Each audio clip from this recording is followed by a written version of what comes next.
12.3 비상계엄 이틀 후 국회에서 긴급 현안 질의가 개최됐는데요. 계엄 건의를 누가 하실 수 있죠? 국방부 장관과 행정안전부 장관입니다. 두 분 다 충암고 동문이죠? 네, 그렇습니다. 윤석열 대통령도 충암고죠? 네. 국군 방첩사령부의 여인형 사령관도 충암고죠? 윤석열 대통령을 비롯해 계엄을 건의한 전 김용현 국방부 장관 등 계엄과 관련된 핵심 인물과 군 수뇌부가 일명 충암파라는 의혹. 게다가 3개월 전 충암고 입시 설명회 영상엔 이른바 충암파의 계엄령 준비를 예측한 댓글이 달려 화제가 됐는데요. 학교는 어떤 상황인지 이윤찬 교장을 만나 얘기를 들을 수 있었습니다. 충암고등학교 교장 이윤찬입니다. 저는 1994년 9월에 충암고등학교에 이제 교사로 부임을 했고요. 2020년 9월 1일자로 교장에 부임하게 됐습니다. 저희 학생들이 지금 비상계엄 사태의 후폭풍을 좀 맞고 있거든요. 며칠 사이 돈 없는 비난이 학교로 쏟아졌다. 애들은 한참 민감하고 막 위축되고 뭐 폭력행위나 폭행으로 이어질 수 있을까 봐 저는 가장 그게 걱정이 되는 거죠. 결국 학생들에게 물리적 위해가 가해지는 것을 방지하기 위해 교복 자율화를 허락해서 시민들의 항의 전화가 정말 엄청날 정도였습니다. 이틀간 한 100여 통이 넘게 부재중 전화까지 합친다면 훨씬 더 많은 전화가 왔을 거라는 생각은 듭니다. 네, 충암고등학교입니다. 인상교육 잘 시키고 있고요. 저희 학교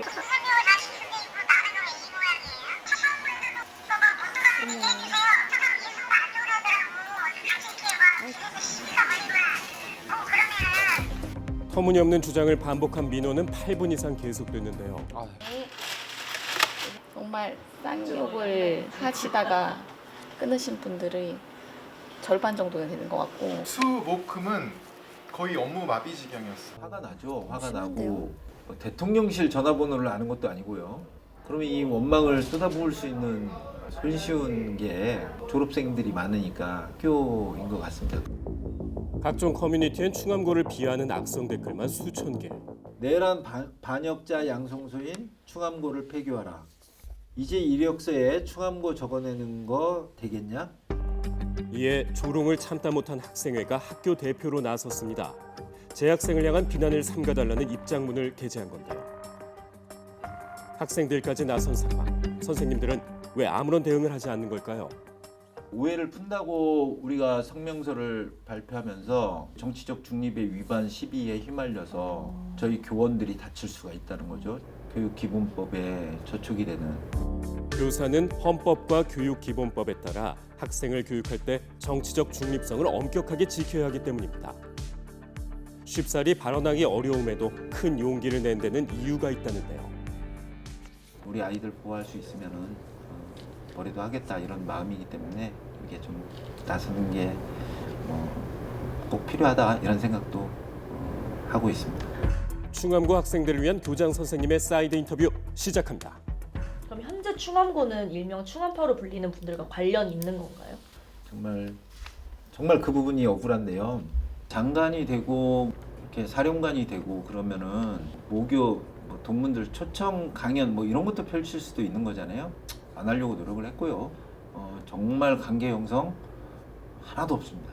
이분들 졸업한 지 40년이 넘었습니다. 이분들 가르쳤던 선생님들 한 분도 안 계시고요. 지금 다 은퇴하셨습니다. 충암고등학교에서 딱 3년 지냈고 충암고등학교 졸업한 이후로 그 30년 내에 형성된 세계관과 카르텔 이거는 좀 구별해 주셔야 된다. 그런데 확신의 첫 말과 달리 충암고에 방문한 윤석열 대통령의 사진을 입수했는데요. 윤석열 대통령이 21년에 방문한 적이 있다는데 21년 9월 6일이었습니다. 그 전화가 온 날이. 내일 모레 윤석열 후보가 학교에 방문할 테니까 그렇게 하십시오. 그 당시 또 코로나 상황이었거든요. 그래서 방역 지침을 잘 지켜주십사 해가지고 20명으로 제안을 했습니다. 한 150분이 오셔가지고 방역 지침은 지켜낼 수가 없었습니다. 네. 그렇게 오셔가지고 한 30분 야구부들하고 행사를 하고 학교 한번 돌아보지도 않고 그냥 가셨습니다. 하지만 여전히 의심하는 사람들. 지원금 명목으로 돈을 받은 것이 아니냐는 겁니다. 저희가 저 급식실 체육관 짓는데 무려 4년이 걸렸습니다. 공사가 3번이나 중단이 됐고요. 예산 예산이 문제로요. 없어서요. 아니 대통령 배출한 학교인데 대통령실 가가지고 학교의 어려운 사정 얘기를 하면 모교의 특별교부금 좀 후하게 내려주실 수 있는 거 아니냐. 저는 절대 그럴 수는 없다고 생각을 했습니다. 애들은 알게 되거든요. 조금 왠지 특권 같아서 애들한테 그런 것들을 가르쳐주면 또 안 되는 거라고 생각을 하고요. 12.3 비상계엄 후 열흘이 지났지만 여전히 잊을 수 없는 장면이 있다는 교장 선생님. 10시 50분 정도에 빨리 이제 뉴스를 보니까 막 계엄군들이 국회에 진입하기 위한 그런 국회 유리창을 깨고 들어가던 계엄군을 지켜보면서 불길한 예감에 휩싸였다는데요. 굉장히 당혹스럽고 몸이 좀 부들부들 떨릴 정도로 저는 직감을 했습니다. 아 이제 충암 욕먹겠구나. 예, 직감을 했었어요. 그리고 또 하나의 잊히지 않는 잊어선 안 되는 기억. 초등학교 4학년 때 이제 79년 12.12가 일어나고 계엄령이 내려졌고 그때 이제 경험을 했었습니다. 어느 날부터 이 계엄군들이 탱크를 곳곳에다가 세워놓고 착검까지 하고, 그러니까 이제 총에다가 칼까지 꽂고 그 앞을 지날 때 저는 정말 무서웠습니다. 만약 그때 국회에서 막아내지 못했다는 것을 생각한다면 우리 학생들의 삶은 또 어떡하지? 꿈도 못 펼친 그런 상황인데 그러면서 당장 아이들에게 민주주의를 어떻게 설명해야지? 평교사 시절 한문 과목을 맡았던 선생님. 이번 상황에 대해 꼭 수업하고 싶다고. 사마천 사기에 전사지 불망은 후사지 사야라 이런 문장이 있습니다. 앞일을 잊지 않는 것이 뒷일의 수승이다. 우리가 항상 돌이켜봐야 되고 역사를 성찰해야 되고 앞으로 제가 저랑 뭐 저희 교직원들이 더 노력 많이 해서 인식의 전환을 가져오기 위해서 최선을 다하겠습니다. 일명 충암파로 더 유명해진 충암고. 그 이름이 다시 학생들에게 돌아가길 바랍니다.